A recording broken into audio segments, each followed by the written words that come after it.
We kick things off in the bedroom, which at this point is standard practice at comic guzzlers. We can see a couple together, and something intense is about to begin.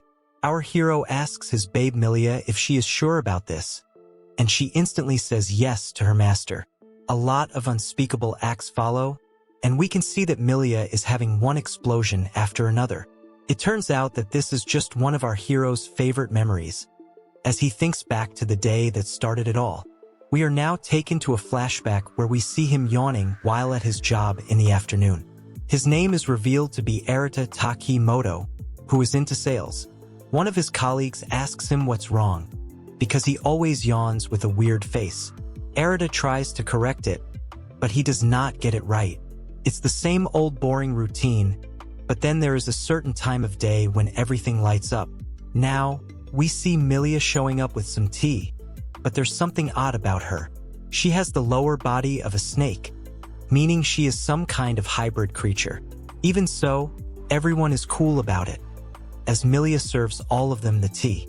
Arita seems to like her, and she refers to him as senpai. He tells Millia that she looks really cute today, and it naturally makes her blush. She says that even if he compliments her, he will not get anything in return, but he finds it adorable how she reacts to his sentences.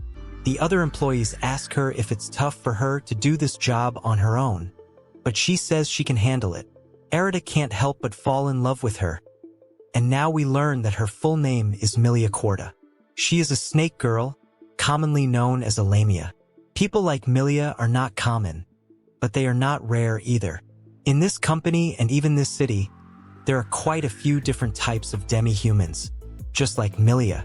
Of course, it's due to this that the whole world changed. The main incident happened 7 years ago, when some spaceships showed up out of nowhere and naturally shocked all the humans of the world. At first, nobody really understood what their intentions were, but then the alien ships said that they wanted to be friends with the humans, mainly because they want husbands. That's clearly out of pocket, but it was also the truth.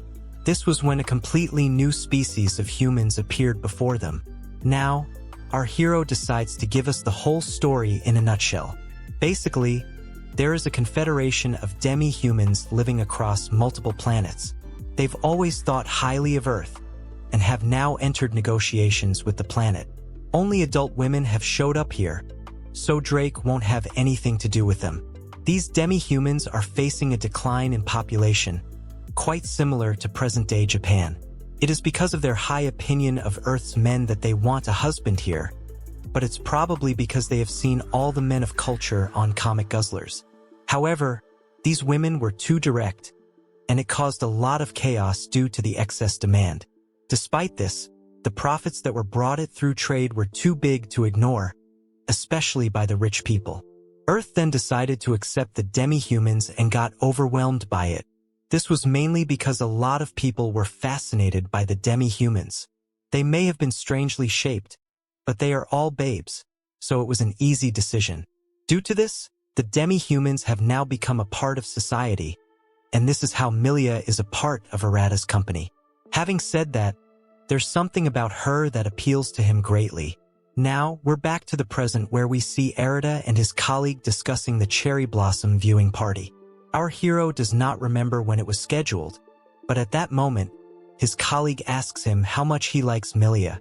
He spits out his coffee in surprise, but his colleague says it's quite obvious, just by looking at his face. Everyone else in the department also knows about this, so it's no secret. He also says that Millia is a nice girl, as she is kind and by far the best amongst the new graduates. Having said that, it's also a bit difficult, because Millia has already been in the company for over a year. She is honest and often listens to everyone around her. But even so, she keeps some distance between herself and the others. Arita says that whenever Millia talks to someone, it's as if she is still drawing a line somewhere. At this moment, the snake girl comes close and notices that our hero is talking about her. The colleague says that a demi-human could still have some kind of reservations, but humans have to do it as well. Arita agrees with him, but he really wants to see more of Millia's expressions. He wants to see her smile, and all the other expressions she makes, which naturally makes her blush. The colleague jokes around because he did not think Arita was so into the snake girl. He finds her cute and lovely in general, but this offends Arita. Millia is not to be compared with others in general, as Arat turns to the dark side over these comments. He tells his colleague that he does not understand Millia's charm, but this seems to be a scary threat. Now, Arita goes on a mission to establish Millia's cuteness. He tells his colleague to repeat after him when he says that Millia's smile is cute. He then says that her ears are cute too, but most importantly, it's her tail. It looks really cute when she wags it while in a good mood, and Arita also loves it when she coils it up while sitting down. He also likes the look on her face whenever she makes a mistake, and he recalls the sweet expression she had while watching a cat video on the internet. Bro confesses his true feelings by saying he loves everything about Millia, so he is clearly locked in. However, at this very moment, the snake girl drops her tray, and the men notice that she has been there the whole time. Arita does not understand what's going on, but Millia is so shy that she runs away from the scene. Our hero tells her to wait and chases after her, but she is too fast for him because of her snake tail.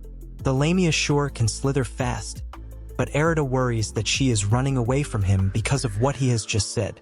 He feels that the snake girl is not interested in him at all, but he is also a Chad, so he is not going to give up just yet. Millia is trying to accept the fact that Arita really likes her, and she thinks back to the first time they met. He had always been kind to her, right from when he had to teach her everything about the sales department. We can see small instances of how Arita would get amazed to see how Millia's tail would move, which basically means that he had accepted her as a demi-human quite easily. Since then, he has been extra sweet to her, and has made it a point to call her cute as many times as possible. However, he never asked her out on a date, so she thought that he was not interested in her at all. This explains why both the demi-humans and Japanese people have a population problem. Both of them clearly like each other, but they just couldn't be direct about it. The chase continues, so the other workers wonder why these two are playing around in office. Suddenly, Arita tells Millia that the way ahead is dangerous for her, because there are stairs. She slips and is about to fall, but in the middle of all this chaos, Arita is able to grab her and cushion her against the fall. She asks him if he is all right, while the office workers watch on. Our hero does not know what to do next, and he needs to think of something to say quickly. He is stuck for a bit, but then he suddenly asks Millia to the cherry blossom viewing party. He wants her to come for it, and while it does seem a bit awkward, Millia agrees to be there as it sounds like fun.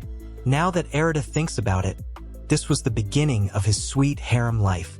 The next chapter begins with a quick recap on the events that have passed so far, ending with Arita confessing his feelings towards the snake girl and inviting her to the cherry blossom viewing party in his department. Time passes by, and the day of reckoning has finally arrived. Even now, Arita is not sure if Millia is going to come to the party. He can only imagine being intoxicated by the snake girl's curvy body. It's another exciting year for everyone, as there are lots of humans and demi-humans enjoying themselves together as if this is the new way of life. Bro's colleague calls out to him, as he realizes that there are way too many people, and he did not expect such a strong response. Now, Arita looks around and spots Millia with some girls, meaning she actually did show up to see him. This makes our hero happy, and then we move on to the party. One man would like to make a toast after talking about his favorite capybara, which is a bit random to be honest. He may be the section chief, but nobody cares about such things. So everyone raises their beers, and they all aim to get wasted. Everyone seems to be having a good time, apart from the capybara man, and then the colleague who still does not have a name thanks Millia for coming here. He tells Arita that she must have been worth chasing after, but he tells him to stop because the whole office has been teasing him about this anyway. We can see the snake girl being social with everyone, but Arita has other things on his mind. Millia knows that he likes her, and she came to this cherry blossom viewing party on his request. He does not know what he should think of this, so he probably needs to work on his Riz. The other girls notice that Arita is looking at them, so they tell him not to be a creep, as Millia may not like it. She obviously doesn't feel that way, but she must also be careful about Arita now.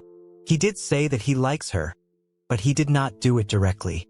So, she also must not go in too strong.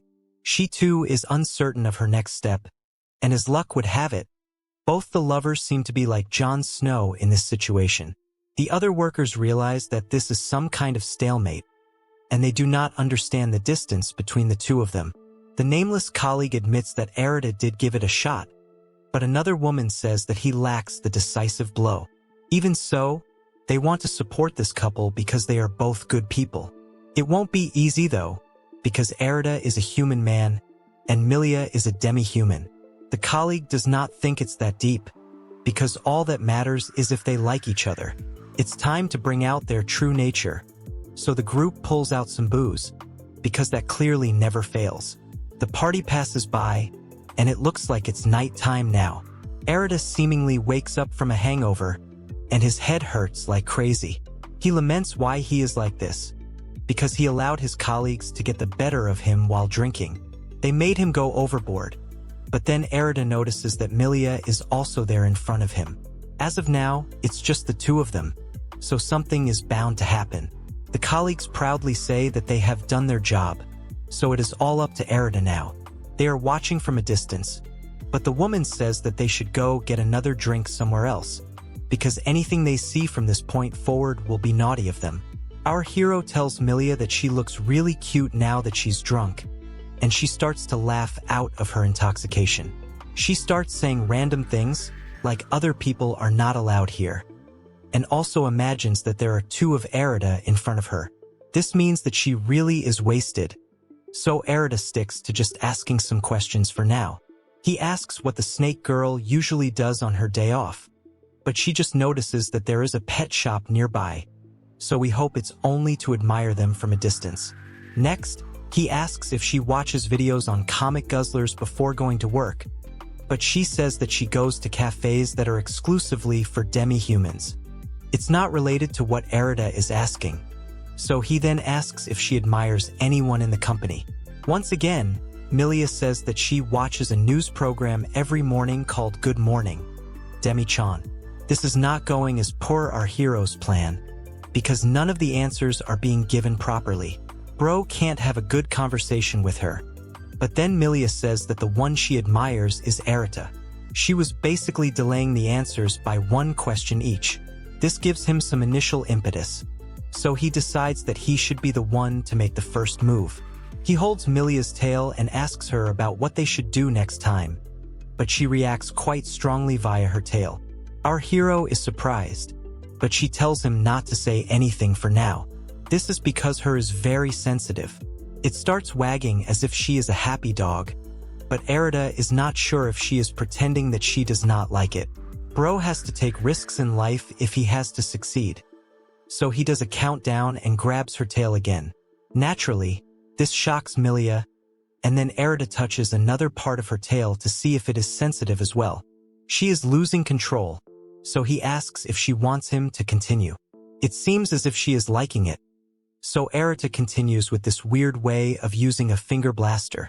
All of a sudden, Millia's tail wraps around our hero, and she is quite strong too. But Bro is not going to give up so easily. He continues with his technique, and it seems to be doing the job just fine.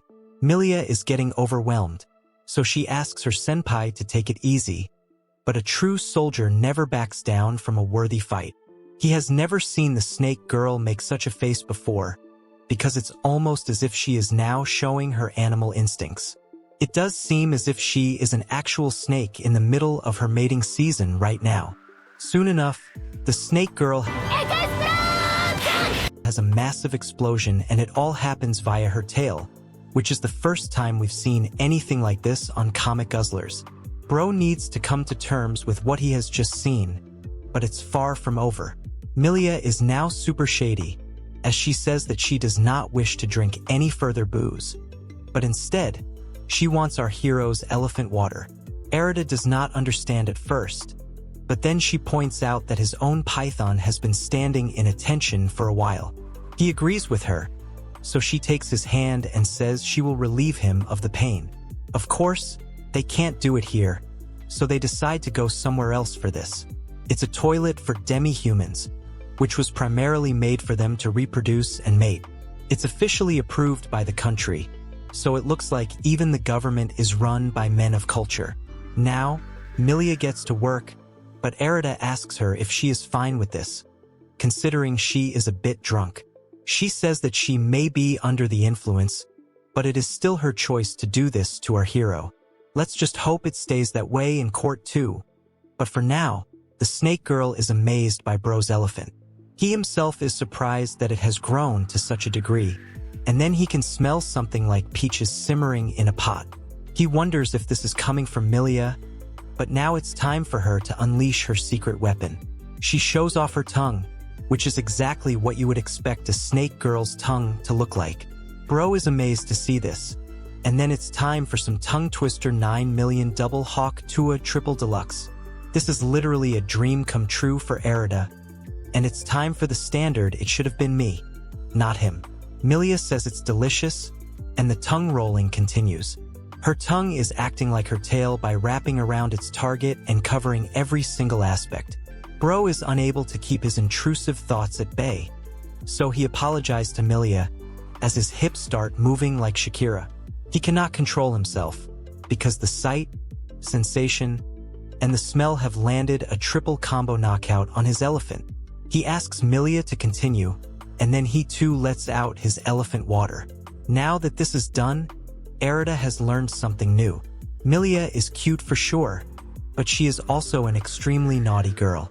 Now, the couple leaves the toilet and they walk back home. Erida wonders how he should behave, considering the two of them have done unspeakable acts to each other. At the same time, Millia is worried that Erida may not like her anymore after her actions.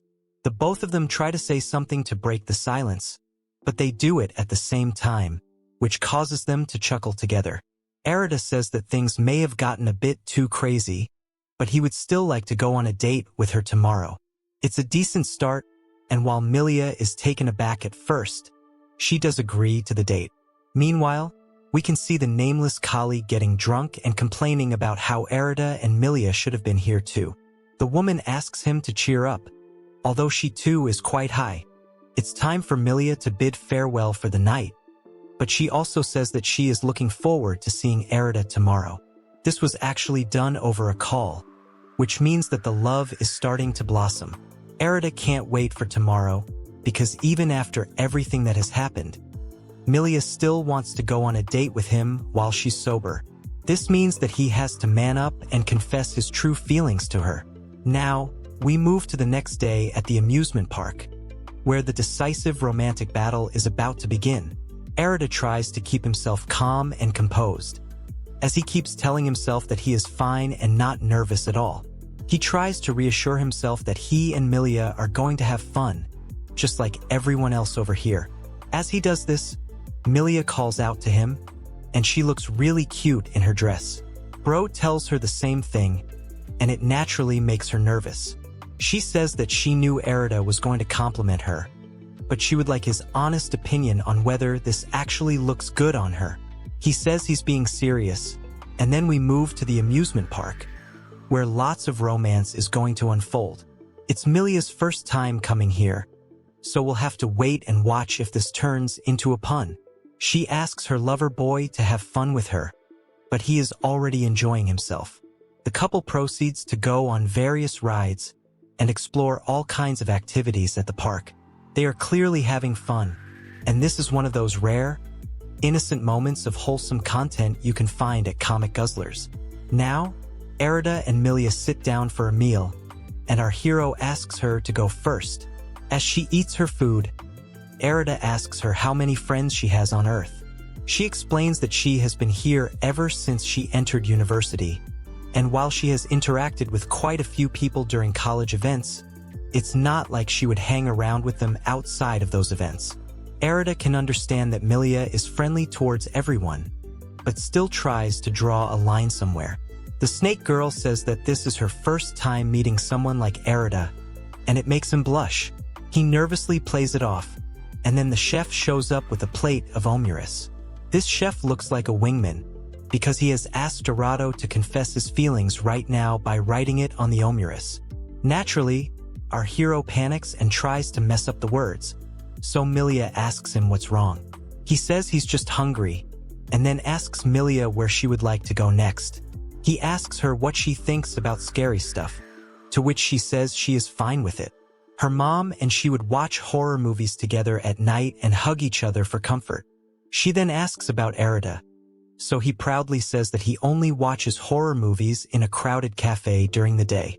He is pretty much the same as Millia in this regard, but he says that they should be fine, considering this is an amusement park for families. He has to take those words back almost immediately because we can see that the horror zone is actually quite scary. Millia is nervous, but Arita tells her that they should keep moving for now. The couple continues on their way, as the snake girl admits this is a lot more dangerous than she had imagined. Arita simply says that they should keep walking ahead, and then they come across a sign that asks them to choose one side of a classroom to enter from. Millia is nervous, but Arita decides to go from the left, because it is a left-handed approach. Basically, he feels that if you enter a maze with your left hand on the wall, then you will surely reach your destination. Millia applauds her senpai, but there is also a right-handed approach for this. Anyway, the couple enters from the left side, but the moment they open the door, a spooky skeleton drops down to scare them. Millia lets out a scream, and our hero admits this is way too scary for them.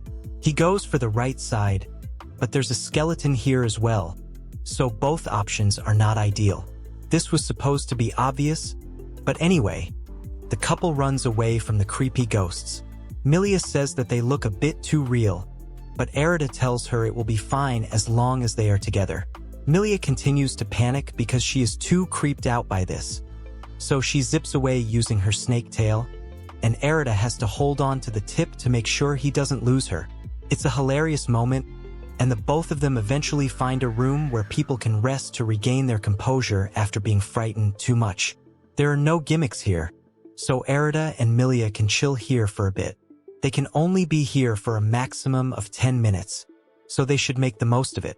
Arita is fine with taking a break, but when he looks at the snake girl, he notices that she is still feeling a bit low. She cozies up next to her lover boy and says that she is still feeling scared of what is out there. She makes a really cute face as she says this, so bro is tempted to give her a head pat. He eventually does it, which makes Millia's mood light up.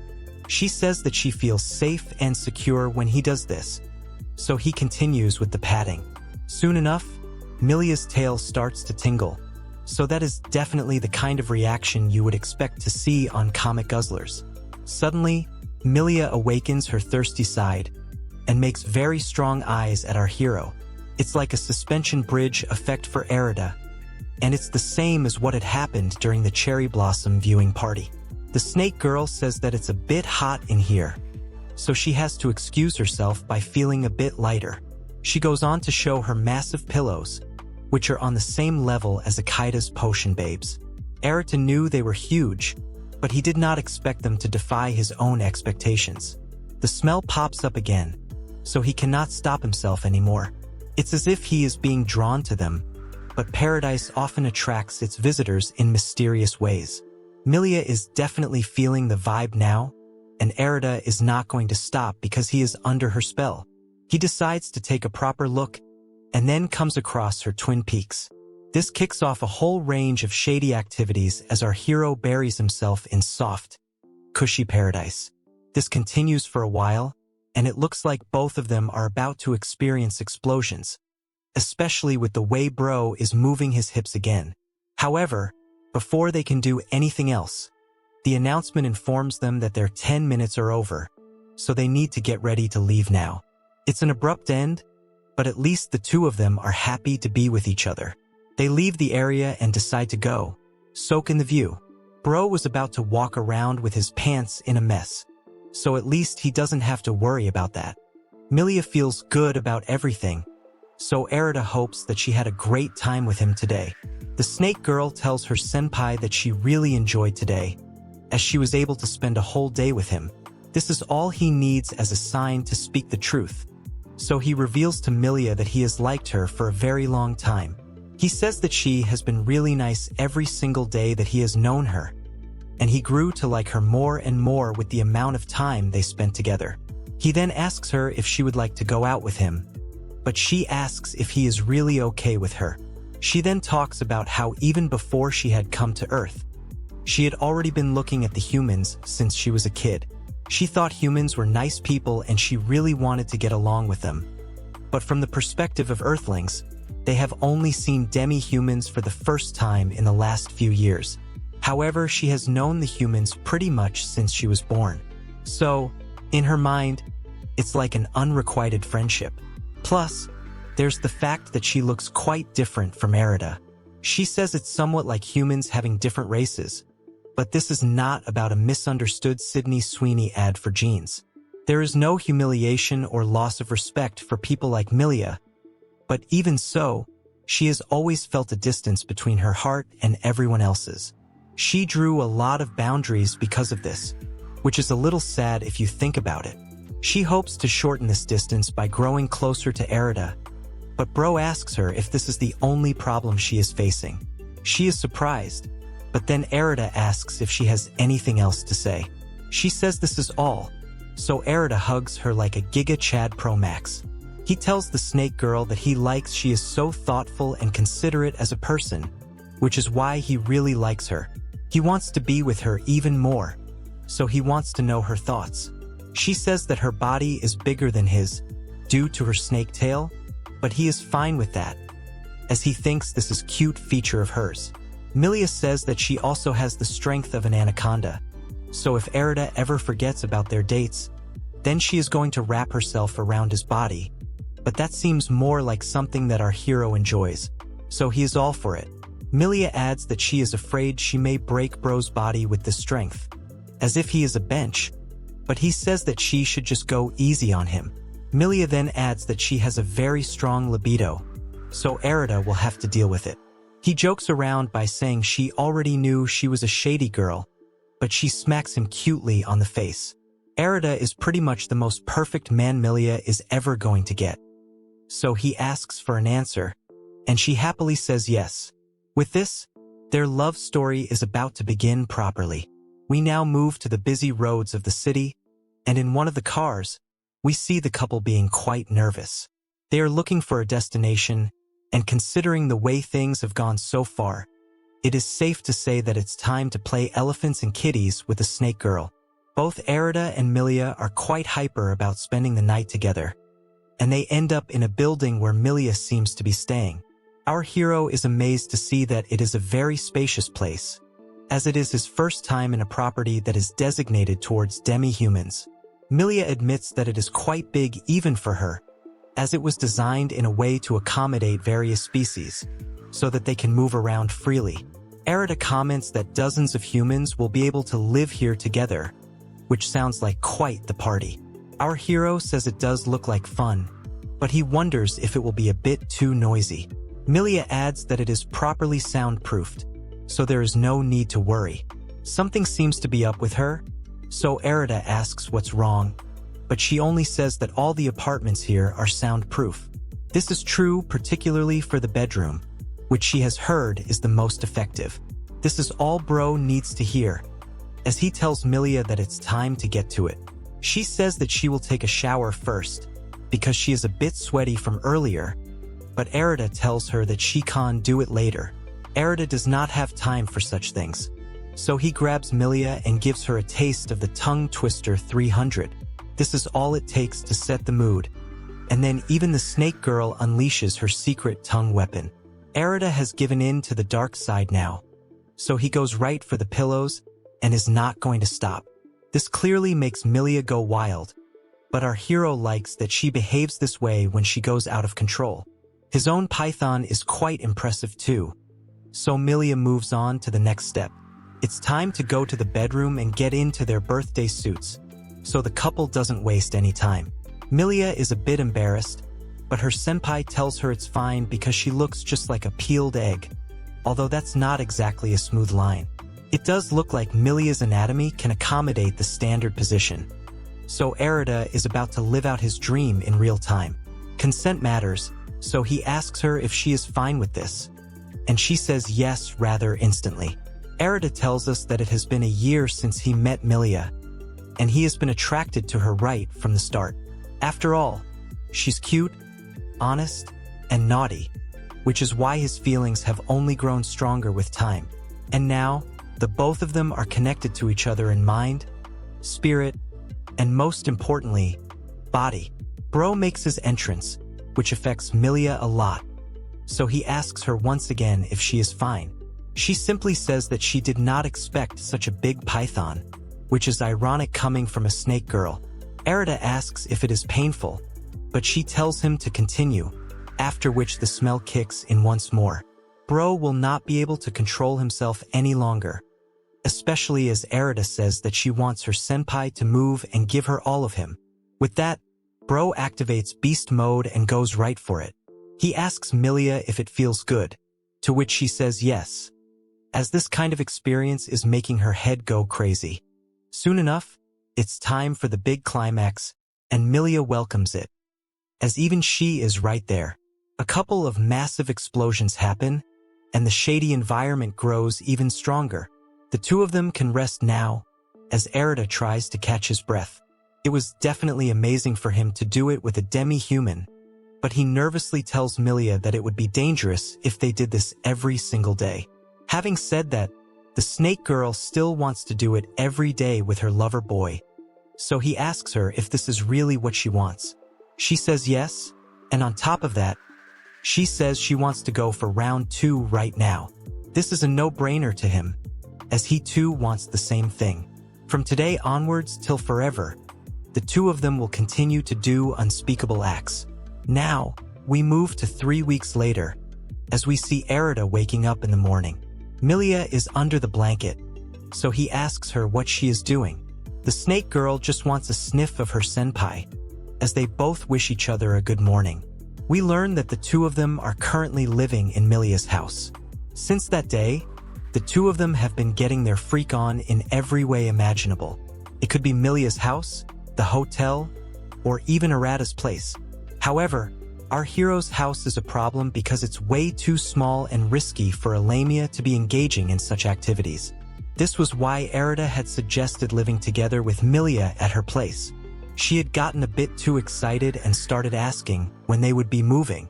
He then told her that she was talking too fast, so they should take things easy, one step at a time.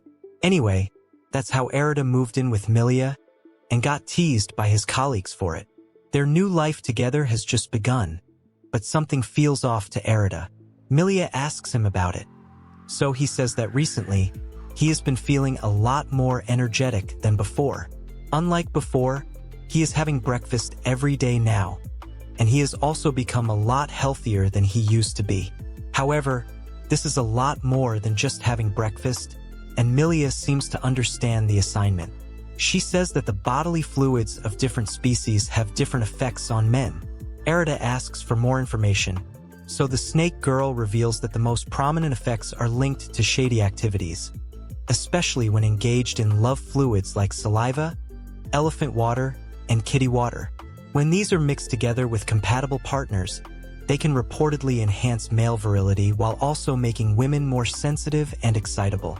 This all makes sense to our hero, as he realizes that this explains the scent he would get whenever he would be with Millia. It's like the pheromones of a demi-human, and Millia adds that if a man engages with different species of women, then he will definitely see an increased level of vigor and vitality.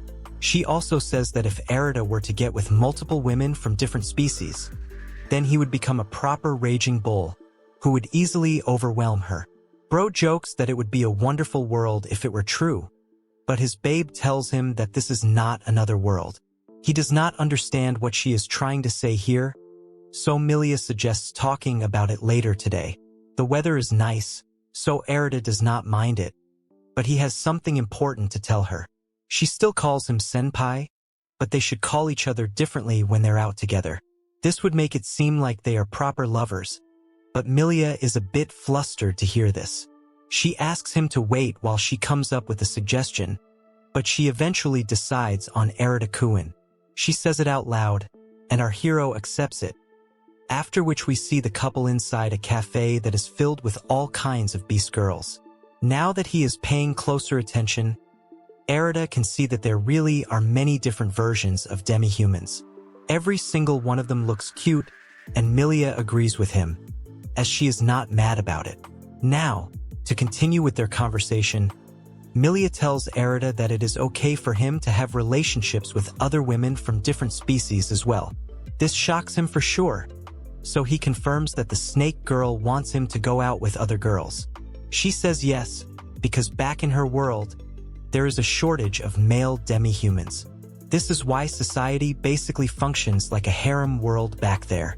It's quite obvious that if there is a shortage of men, then they can enjoy marriages or relationships with multiple women. Millia is also happy about it, because it means that her partner is attractive to other women. She essentially says that she feels Erita is a wonderful man, and she would be very happy if he got with another woman. Millia really is a best girl, and our hero understands how she thinks. However, he really likes her, so he may not want to do it so quickly. The snake girl will not force him to do anything, as it is completely his choice. She only says that he should not hold himself back if it is a girl that he genuinely likes. After all, if he likes this girl, then it's likely that Millia will like her too. If that happens, she would prefer if he would love her even more than before. Bro is blessed, but before he can say anything, a group of girls runs into Millia and they call out to her. They have seen her after a while, so they spend some time in catching up and small talk. A girl named Yuji sees Erita, so she starts making assumptions, but Millia decides to introduce the both of them before any misunderstandings happen. Yuji is Millia's friend from college, and then she tells the girls that Erita is her boyfriend. However, as she says this, she feels quite shy, as she has never said it out loud. Naturally, this makes the girls go crazy, so they surround Millia and congratulate her on this relationship. As they tease the snake girl, our hero is just glad to see that Millia does have friends who joke around with her. This means that she is loved by others a lot more than what she believes. Anyway, he tells Millia that she should spend some time with her friends, as it has been some time since they last saw each other. The friends appreciate this, and Millia says that she will see Erita later. It might take an hour or more, so our hero decides he should visit a bookstore nearby. He still thinks about what Millia told him regarding finding another girl he likes, because he was naturally surprised to hear such a thing. He still has a lot to learn about demi-human culture, because Millia was encouraging him to be a stud boy. Having said that, it only hits him now that he can have a relationship all kinds of demi-human girls, all while he is still with Millia. Of course, these girls must also be okay with it. But if that is the case, then he has hit a typical comic guzzler's jackpot. He stops this train of thought, because he only wants to be with Millia as of now. At this very moment, he hears someone asking to be let go, but she is told to wait for a little longer. Erita takes a look and assumes that some kind of argument is going on. We can see that a couple of men are troubling a girl because they want to talk to her. She does not seem too thrilled about it, and this is because these boys are iTubers, which is essentially a safe way to say YouTube without getting sued. They run a show called Getting Up Close and Personal with Demi-Human Girls, which is just as shady as it sounds. Erita confirms this because he has heard of their channel before. These boys are troublesome content creators who approach shy demi-human girls and forcefully invade their space just for the sake of viral content. Comic Guzzlers does not believe in such methods, and our hero figures that this girl is a demi-human. She asks the boys to let her go because she is in a hurry, but they continue to harass her because they want to see her face. She tells them not to touch her, but they say it will be fine because they want to increase their views by showing her face. These loser boys even grab her cap and say that it's finally time to take a look at a vampire girl. This is what surprises Erita the most, because even though she is a demi-human, she pretty much looks like a normal girl. Bro takes some time to digest this, but he should really be helping her out first. The boys continue to talk about how she has nice expressions, and how this is going to help their channel, but this is not enough for them. They want to go to another location which is more comfortable, because they want to see more skin for more views. They want to see more of this vampire girl's daring side, and they really want to take some images too, but now it's a bit extra. Erida finally decides to do something about it, but the vampire girl has also had enough, so she tells them to back off. She has some really sharp eyes right now, and we can see that her iris is golden and bright. The stream guys get spooked out by this, so they decide to run away from the scene, but before they can do that, our hero makes sure to call the cops on them. These are demi-human cop girls who specialize in cases relating to their own kind, and they can pop up in seconds. The shady boys are apprehended, and they try to say that they're innocent, but the cops know about them through multiple complaints. They demand to see the contents of their camera, so they're pretty much done for now. Erida is glad that the situation is over, and he hopes the vampire girl is all right, but he can't find her anywhere. He notices her walking away, but she does not look too good, so he decides to go check up on her. He asks if she is fine, but when he touches her shoulder, he gets an extreme reaction. All the people around Erida are now judging him as if he's following in Diddy's footsteps, so he tries to explain that he didn't do anything suspicious. Now, we see the vampire girl on a bench, and she still looks tired, so Erida can't just leave her alone in such a state. He asks her once again if she is really okay, to which she says she just needs more blood. At that moment, she takes out a blood pack which is made for vampires. These are almost like juice packs, as we see the girl casually drinking from it.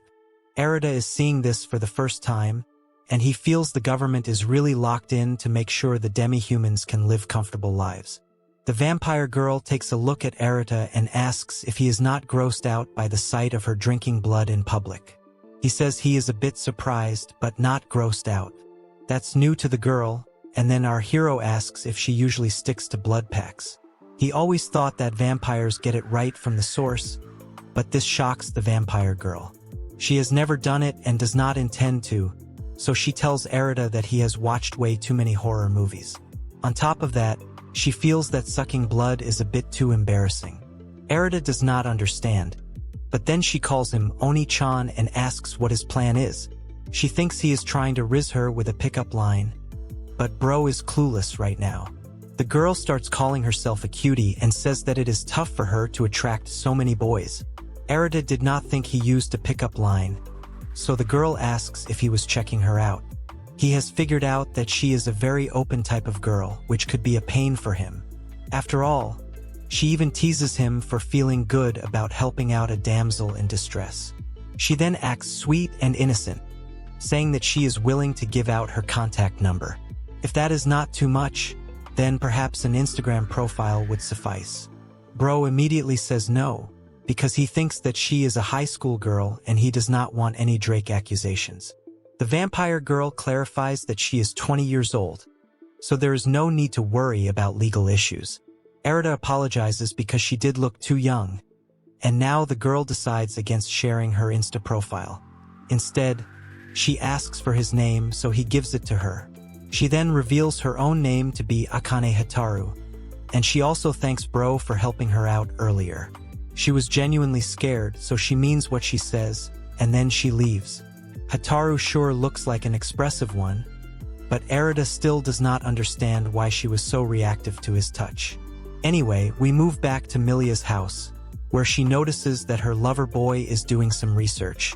He says that he is reading up on her, which shocks the snake girl.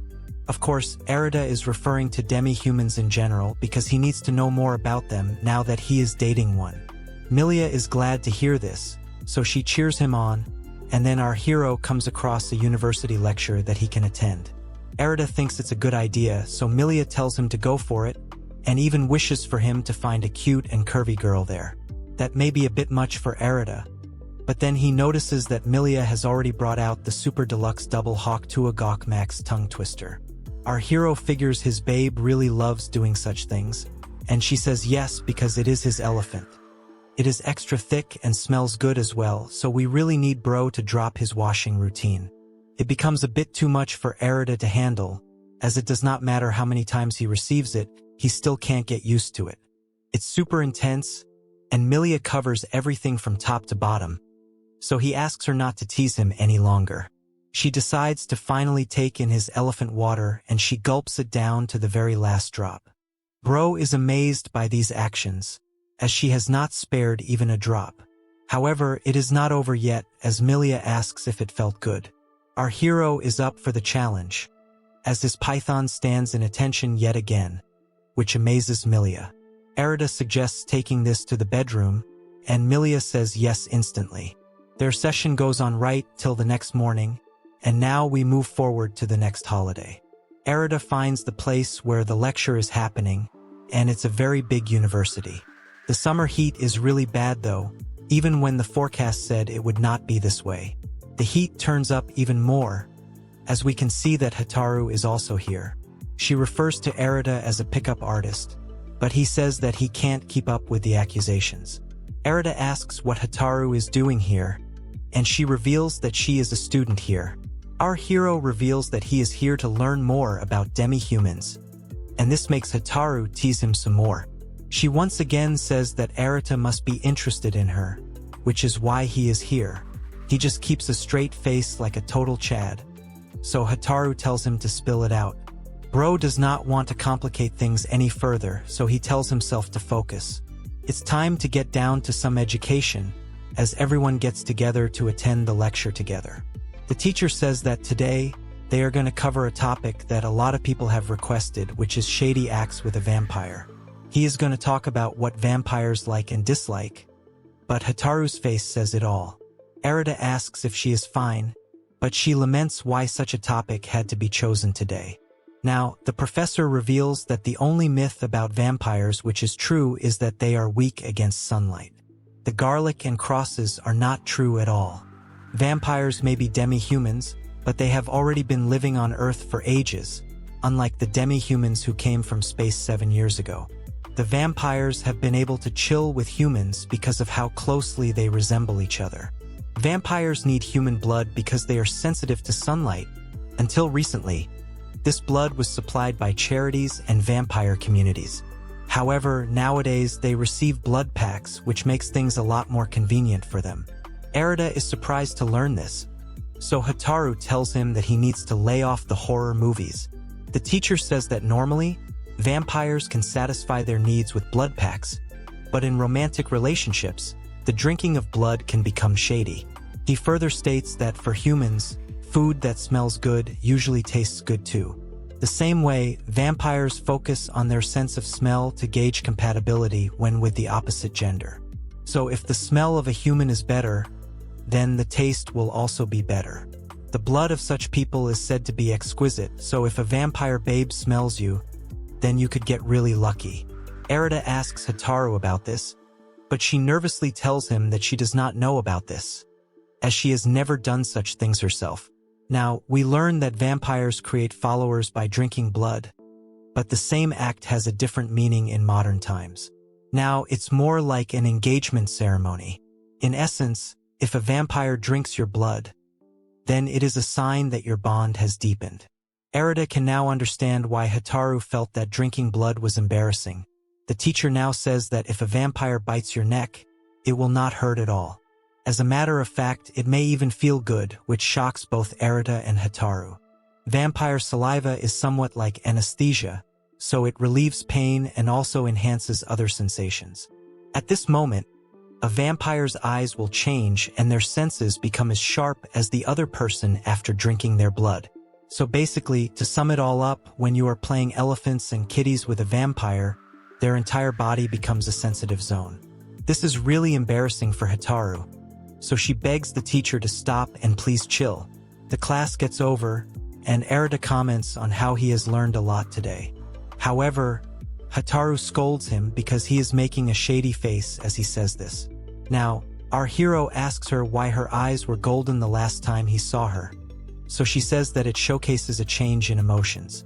She was angry at the streamer boys, so it makes sense. Erida reminds her about senses getting sharper when eyes change color, but she does not remember anything about that. She then asks Erida to forget it all too, but right now, he can only think about how a vampire's whole body feels like a shady zone. The normal way to do it is already a lot of fun with Millia, so he wonders what it would be like for the vampire girl if she were to get in such a state. Intrusive thoughts take over his mind, and they seem to be quite detailed. Bro has to stop himself because Hotaru is still a college student at the end of the day. He thanks her for everything and decides to leave, but then she holds on to his shirt as if she has something to say. The look on her face is exactly the same as what it was when she was running out of blood earlier, so our hero feels that the sunlight could have been extra strong today, which is why she is feeling so low on energy. He then asks about her blood pack, but she did not bring it here because she did not think she would need it. Erida asks if there could be some in the infirmary, but all of a sudden, Hotaru holds him close to her and says that he smells really good. She calls him Oni-chan again, which is enough to set anyone's heart racing. Bro also recalls that if a vampire thinks you smell good, then she has feelings for you. Our hero asks the vampire girl to try and pull herself together, but somehow he falls down and she ends up on top of him. She is really feeling tempted, so she asks Erida if he can do something for her. She basically wants to drink his blood, and we can all expect how this is going to turn out for him. Hotaru does remember that Erida has a precious lamia named Millia, but even so, she tells him that he can do whatever he wants to her. All she wants is to drink his blood, and her face looks really thirsty. Erida asks her to calm down, but then he can smell the demi-human pheromones again, and since it's from a different girl, it smells like citrus. He then tells her that they should find another place because doing anything here may cause problems. The two of them get inside a classroom, and Hotaru says that she is at her limit. So is Erida because despite him not doing anything yet, his python is ready to attack, just from the smell. The vampire girl can't hold herself back any longer, so she charges at Erida and holds him close. She begs him to let her suck his blood, because she will go mad if she doesn't do it. Bro is still a bit hesitant, but Hotaru can't stop herself, so she continues to beg him as she opens her mouth and reveals her fangs as she bites into his neck and starts drinking his blood. It's surreal for Erida to have his blood sucked, but it does not hurt him at all, which is surprising. The feeling disappears because of what the teacher had said earlier about vampire saliva. Since the anesthetic effect is kicking in, it means his other senses are going to be heightened. At that very moment, Erida feels as if they are both in their birthday suits. Every body part of Hotaru that touches our hero is now feeling good, so the lesson did turn out to be true. He feels like if this continues, then he won't be able to prevent himself from becoming a raging bull, so he has to get Hotaru to stop drinking his blood. He holds her shoulder, but her body is super sensitive too, so she loses control and has an explosion. She passes out after that, and our hero is left wondering if she actually experienced climax right now. Then again, this is what vampires are supposed to be in this world. After some time, Hotaru wakes up, and she can see her lover boy in front of her. She asks why she is like this, and asks Erida what he did to her. She suspects creepy activity, but then he shows her the bite mark she left on his neck, thus proving that he is the real victim here. Now, the vampire girl remembers everything and says sorry for what she has done. Erida tells her it's fine because it's not like he got hurt or anything. However, she can see that his manhood is standing with a lot of pride, so it must be painful for him. He says it's fine and it should go away if left alone for a while. The vampire girl seems to be upset by this, because she did tell Bro he could do whatever he wanted to her. Even now, she is fine with it, so she tells him to feel free to awaken the dark side. He is confused because sucking blood is supposed to be like a physiological condition for vampires. He can't take advantage of such things because he is a man of culture. Hotaru is not going to let this go so easily, so she says that she will go on a date with our hero. He has no idea how things turned out this way, but Hotaru says that it's great for him to get a chance with such a cute girl. She adds that there are no drawbacks for him, but he is still doubtful. At that moment, he remembers what Millia told him about her being happy if he got with other girls, so he knows it would be fine to have fun with Hotaru. He eventually says that he will hang out with the vampire girl, and she celebrates it rather sweetly. He goes back home and is welcomed by Millia, who says that he is quite late today, but then she senses something odd. The snake girl examines her lover boy for a bit and then asks him if he was talking to another girl. Arata is surprised, and he wonders if this is what it is like to be caught cheating. He wanted to explain the whole thing to Millia at the right time, but it can't be helped now that she has pointed it out first. Our hero explains to the snake girl what happened today, stating that he almost got his freak on with a vampire girl, and he had promised to go on a date with her too. The result of this is that Millia is very happy for Arata and wishes him all the best, as if this is a good thing for her. It's a strange feeling to be cheered by your girlfriend. But anyway, Arata steps out on his date. This is normal for demi-humans and beast girls, so he just needs to get used to it. Now, he goes to the meeting point where Hotaru calls out to him. She does stand out in the crowd, so Arata calls her by her first name now that he has gotten so far ahead with her. She is fine with it, and then the couple decides to go watch a horror movie. As expected, the vampire girl finds it scary, and then they go out to do some more fun activities. They have dinner too, and our hero seems to be charmed by Hotaru over their meal. He believes she really is a nice girl, and then the two of them decide to go to a karaoke place. It's actually quite different from a normal karaoke place, because it has been made specially for demi-humans. To be more specific, it has actually been made for humans and demi-humans to spend time with each other. Arata did not expect to hear this, but then again, the demi-humans did have reproduction as the main focus for them coming to Earth. The staff over here will never come to any couples unless they are called for, and there is no surveillance either, which means the coast is clear. Arata is still a bit nervous about the whole thing, so he asks what song they should pick. However, the vampire girl has something else on her mind, as we see that she is feeling quite thirsty again.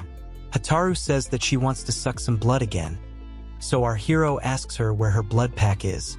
She did not bring one today because she didn't think she would need one, but this can only mean one thing to Arata. Before he tries to talk to her, he can smell the pheromones again, so control is not something within his grasp now. Hotaru approaches him and says that he should not worry about anything, and decides to take a look at his elephant, which is a pretty big specimen. Hotaru is amazed by what she sees, because she did not expect such an impressive size. It has a strong, good smell, so she really wants it now. Bro asks her why she is doing this because she wanted to suck his blood, but she has her hands full right now. There is some kind of hesitation, probably because this is her first time, so he tells her she does not need to push herself. Arata's words fall on deaf ears, because it does not look like she is registering what he is saying. She says that this is great because the taste and smell are both very strong, so she wants more of it. It's time to bring out the Tongue Twister 9000, and Hotaru does not waste any time at all. Arata comments that this is her first time, and yet, it feels as if a vampire is sucking something other than his blood. After some time, Bro unleashes his elephant water, and just like Millia, Hotaru also takes it all in. She says that it was very salty and rich, so she could get used to it as part of her new diet. This is not the end though, because it's time for the main course, and she also wants to drink Arata's blood. Before Hotaru can move forward, Arata asks her to hold on a minute. He says that if she wants to suck blood, then there is no need to get into her birthday suit. It is quite stimulating for her, and since she is in need of blood, this could be influencing her decisions. Arata does not think it's right for him to do anything because of it, and he tells her that she won't be able to take her actions back. Of course, her vampire nature is very alluring, and Arata wants to jump right in, but he has to control himself. He tells her that she can drink some of his blood, but she must calm down after that. However, the vampire girl says that she is not actually low on blood, and she actually used it as an excuse to be able to do whatever she is doing right now. Since that was not the correct way, she will say it properly now. She does think that our hero smells really good, but that's not all. He had also saved her from danger the first time they met, and he did not even get scared when he saw her drinking blood. Even when she did need blood, he stayed by her side and prioritized her over himself. Plus, today's date was a lot of fun too, so she has fallen in love with him. Erida is taken aback to hear this, but he has clarity now, so he decides to be honest with her as well. With that, he hugs the vampire girl and says that he loves her too. This is all it takes for them to kick off their romantic feelings, and then he asks if she is really fine with this. Hotaru says she does not mind anything as long as it is Erida. So Bro picks her up and takes her to bed. The vampire girl can't hold back anymore, and Erida notices that even though her pillows are not as big as Millia's, Hotaru is still nice and firm. With that, he sets forth onto the Twin Peaks and goes for it. He goes on to explore other parts too, with the shoulder seeming to do a lot for Hotaru. He teases her by saying she bit him there too, but he didn't make such a fuss about it. The face she makes is enough for Bro to want to slide inside right now, and even she says that she can't wait any longer. She wants him to mess her up, so it's time to say it should have been me, not him. Erida asks her if she likes to be submissive, but she tells him not to tease her. The vampire girl begs him to hurry up, but he is already at his limit, so he's not going to wait. The sensation is great, even without sucking blood, and Hotaru finds it to be even better than it. Erida adds that it's because of their shared feelings that he feels even more connected to Hotaru. The both them reach the tipping point and let out explosions soon enough. As they rest, Erida says that he used up a lot of his energy, so he's not sure about the blood. Hotaru says she will be fine because her house is nearby, so our hero says he would like to see her room. This makes her blush, so he asks what's up. She shyly asks him that if he did come to her house, then what would he do to her?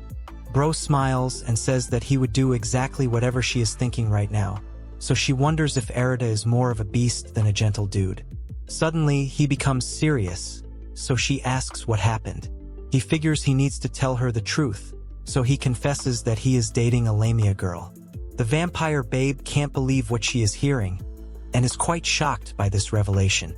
Erida apologizes for not revealing this earlier, because he should have done it, but never found the right time for it. He can see that Hotaru is affected, so maybe different demi-humans have a different kind of reaction to this kind of thing. Erida says he did not mean to hurt Hotaru, but she says that she had a hunch about this. Our hero is confused, but she says that demi-humans usually get this kind of vibe and can detect such things right off the bat. She was not sure of it, but then reminds us that vampires were always on Earth, and did not come with the other beast girls from 7 years ago. We also learn that Hotaru is half vampire, half human, with her mom being a vampire, and her dad being a human. She grew up in a normal family with 2 parents, so it was a standard environment for her. Even so, her mom often told her that men can have relationships with multiple women, as harems are normal in the demi-human world. Personally, it never really made any sense to her, but since she is attracted to Erida, she does not regret her decision. Erida is living the dream life for sure, and then we move on to Millia, who finds Hotaru really cute. The vampire girl calls her Millia-san, but she tells her to only stick to the first name. Hotaru tells her lover boy that his girlfriend is very pretty, and he does not know how to respond to that. At least he is glad that he did not hurt anyone's feelings, so that's a W for sure. Being with a Lamia and a vampire is definitely interesting, so Erida wonders what is going to happen next. Millia tells him that from now on, every single day will be lively. Even Hotaru teases him by saying he is going to have 2 cute girlfriends, so he is living the life. Our hero also realizes that he has become the chosen one, and has officially ascended in status to become an official comic guzzler's Chad boy. Hotaru moves into their apartment soon enough, as the distance from the university didn't change much for her. It was Millia's idea anyway, so the girls got along well. We are told that the reason apartments for demi-humans are so big is not just to accommodate various species, but also to accommodate a family structure where there is one husband and multiple wives. Bro just realized this now, but it's something that should have been obvious to him. They may not be married yet, but this is still the start of a fresh life. Erida asks the girls what the plan is for today, but they say that since they have the day off, They should enjoy themselves to the fullest. They are ready for their lover boy, so while everyone else gets jealous, Erida simply laughs and wonders how long his body is going to last if he continues like this every single day. Some time passes by now, and we can see that 8 months have passed by since our hero started living with 2 beast girls. It's a sweet life, and even though there were a few hurdles in the beginning, Erida cherished it as part of the joy that comes from living with 2 people. The snake girl was just a stranger to him a little over a year ago, and the vampire girl would not even have recognized him on the streets a few months ago. But now they are a proper triple couple. Their hearts intertwine gradually, and now they have arrived at the peak of summer. They watch some television and come across an ad for a nice summer getaway, which is bustling with people. A summer resort seems like a fun idea, so Erida decides he and the girls should go there. They move in a demihuman car, which is large enough even for a snake girl like Millia to move around. She says that it's a nice, sunny day, as the weather is perfect for relaxing and having fun. Erida laughs awkwardly, and we learn that when he had requested for a trip with 2 demihumans at the government office, a lot of things had come up. These included subsidies, and for some reason, his paid leave was increased too. At first, he had only planned to stay for 3 days and 2 nights, but somehow he ended up taking 2 weeks off, so he wonders if this is okay. There's no point in worrying how everyone is going to look at him in office when he's back, because he's already been given the break, so he should make the most of it. The girls definitely have the right idea, and now all of them take a look at the view. It's beautiful for sure, and all of them are glad they decided to come here. This is a brand new experience for Millia, because she shifted directly to the city, so she has not experienced countryside living. The sea and the breeze are just right, and then Erida finds the cottage as well. It is called Rizzed, but that sounds more like a biker gang's name. However, inside, it is nice and stylish with a great ambience. It's the ideal kind of vibe for people who want to relax here, and as Erida praises it, he notices some suspicious people hiding in the corner. They are actually a couple of beast girls, who welcome the triple couple to the cottage. They are Alice and Tanya, both of whom are employees of the cottage. Our hero is surprised to see that beast girls work here, as Alice is a cat girl and Tanya is a wolf girl. The girls welcome Erida, Millia, and Hotaru, and Alice immediately notices that Bro has Riz. This unsettles him, and even Tanai tells Alice that she was thinking the same thing. They were not supposed to say their thoughts out loud though, which is what made things weird and hilarious. They both apologize to Erida, but they keep referring to him as Harem Man, so he has to tell them to call him by his name. Hotaru is a bit suspicious of the cat and wolf girl, but Millia simply thinks they are energetic. At night, we can see everyone is having a meal, as Erida comments on how he is tired from the trip alone. It was definitely the right call to choose dinner along with the stay, and the cottage has an open-air bath too. The sound of hot springs gets our hero interested, because it will definitely make him feel better. The beast girls say that with bodies warmed from the hot springs, there's no way a man and 2 babes are not going to do what most people would think they'd do. The beast girls are asked what they are whispering about, but they suddenly tell Erida that there is only one thing to do at night, and they refer to him as a virile harem man again. Tanya asks what he is going to do to his babes, because she wants all the details, but he says that nothing is going to happen. Hotaru seems to get agitated by these beast girls, but she is told to chill. The vampire girl asks Millia why she is being so calm, but she says that Tanya and Alice have not said anything that isn't true. She makes a shady face and asks her lover boy if he was really being serious about not doing anything at all tonight. He tries to be normal, as he says that there is a time and place for everything, and he tries to change the topic by saying they should eat the tasty sausages. He may not have anticipated how that was going to look with 2 thirsty demi-humans, but at least we get a nice panel out of it. The mood is getting really intense, and the beast girls can sense that something is definitely about to happen. Now, we move to some time after this, as we see Erida nicely relaxing in the hot springs. He knows there's mixed bathing too, but they are here for 2 weeks, so it's better for him to just unwind for now. We can hear Millia and Hotaru looking for some soap, and our hero is glad his girls are having fun too. However, his elephant has a mind of his own, so he stands in attention almost instantly. It's almost as if it has turned into a shaft of iron, and then he realizes that the bath benefits include a crazy libido boost, meaning any man can become Superman in that regard. Bro is a beast right now, so it was all a trap, and he needs to get back to the cottage this very moment. After all, he can't afford to have someone else see him like this, but it's a bit too late for that. The beast girls show up, and they get a sneak peek at Arata's elephant. They get scared by what they see, so they run away because they don't want to be a part of any unspeakable acts. Of course, it's not like Arata was going to do anything, but he goes back to the cottage anyway. He may be exhausted, but his lower body is aching for some action. He comes back and announces his arrival, but notices both Millia and Hotaru waiting for him as if they wanted the boosted libido. What is going to happen next? Is Arata going to unleash the beast? What do the beast girls have to say about what they just saw? There's a lot more to explore here, but unfortunately, we have come to the end of today's video. Like, share, and subscribe if this kind of story suits your vibe. I'm always on the lookout for interesting new manga, so let me know if you have any suggestions in the comments below. Also, who's your favorite babe so far?